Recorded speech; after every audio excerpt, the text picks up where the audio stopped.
ઝરમર વરસાદ પડી રહ્યો હતો અને પપ્પાએ દીકરાને કીધું ચાલ આપણે પર્વતોમાં થોડું ટેલી આવીએ. અને બાપને દીકરીઓ નીકળ્યા ટેલવા. દીકરો આજુબાજુ જોતાં જોતાં ચાલતો હતો, ત્યાં પગ લપસ્યો અને પડ્યો એટલે વાગ્યું એટલે એના મોંમાંથી નીકળ્યું આ. તો સામેથી અવાજ આવ્યો આહ. એ જોયું કે તમે કોણ બોલો છો? સામેથી જાઓ, તમે કોણ બોલો છો?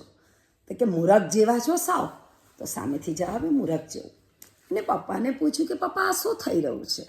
પપ્પાએ મંદ મુસ્કાન આપી અને કીધું તમે બહુ જ સારા છો.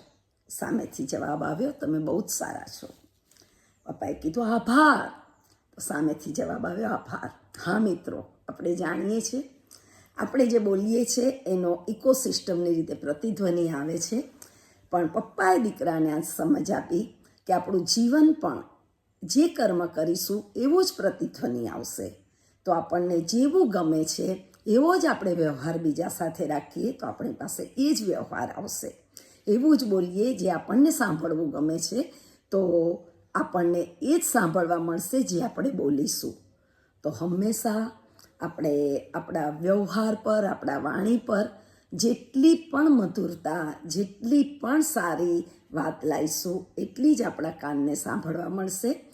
તો મિત્રો, આપણે પણ એને અપનાવીએ, આપણા બાળકોને પણ અપનાવીએ. અને હા, મિત્રો જોડે શેર કરજો અને તમારો શું અનુભવ છે એ ચોક્કસ કોમેન્ટથી જણાવો.